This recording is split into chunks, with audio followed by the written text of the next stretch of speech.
புனித வில்ஃப்ரேட். இவர் 633ஆம் ஆண்டு நார்த் உம்பிரியன் என்ற ஊரில் பிறந்தார். இவர் லிண்டஸ்பார்னே என்ற ஊரில் கல்வி கற்றார்.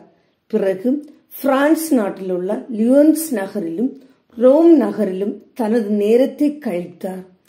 அங்கிருந்து இங்கிலாந்து நாட்டிற்கு திரும்பி 658ஆம் ஆண்டு ரிபனில் மடாதிபதியாக தேர்ந்தெடுக்கப்பட்டார். அப்போது ரோம் நகர விதிகளை இங்கிலாந்து நாட்டில் அறிமுகப்படுத்தி அவற்றை நடைமுறைப்படுத்த பயிற்சி கொடுத்தார்.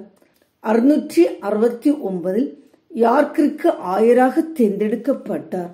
இவர் அப்பணியை ஆர்வத்துடன் ஆற்றினார். தனது மறை மாநிலத்தில் புனித ஆசீர்வாதப்பர் சபைக்கென்று பல மடங்களை நிறுவினார்.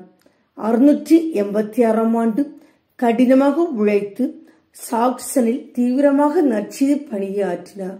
691ஆம் ஆண்டு ரோம் நகரில் இருந்து வந்த செய்தியின்படி ஆயர் பதவியிலிருந்து ஓய்வு பெற்றார். பிறகு 703ஆம் ஆண்டு தனது மடாதிபதி பதவியை விட்டு விலகினார். பின்னர் ரிபன் மடத்திலேயே தங்கி ஜெப வாழ்வை ஆழமாக்கி இறைவனோடு ஒன்றிணைந்திருந்தார். தான் இறக்கும் வரை மிக திறமையாக செயல்பட்டார்.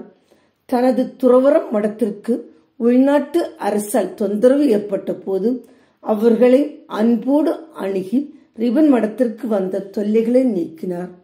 திருச்சபையின் ஒழுங்குகளை நிறைவேற்றி மக்கள் அவற்றில் நிலையாக வாழ வேண்டும் என்பதற்காக இங்கிலாந்தில் பல துன்பங்களை அனுபவித்தார்.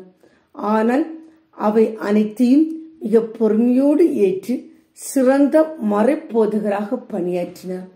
இவர் பல திறமையான மறைப்பணியாளர்களை உருவாக்கி அவர்களை ஜெர்மனி நாட்டில் மறைபரப்பு பணியை ஆற்ற அனுப்பினார். இவர் 710ஆம் ஆண்டு இறைவனடி சேர்ந்தார். இவர் ரிபன் மறைமாவட்ட பாதுகாவலர் ஆவார். ஜெப வாழ்வில் தன்னை தயார்படுத்தி இறைவனோடு ஒன்றித்திருந்த இப்புனிதரை போன்று நாமும் ஜெப வாழ்வில் நம்மை இணைத்து இறைவனோடு ஒன்றித்திருப்போம். அதன் வழியாக இறை அருளை நிறைவாய் பெறுவோம்.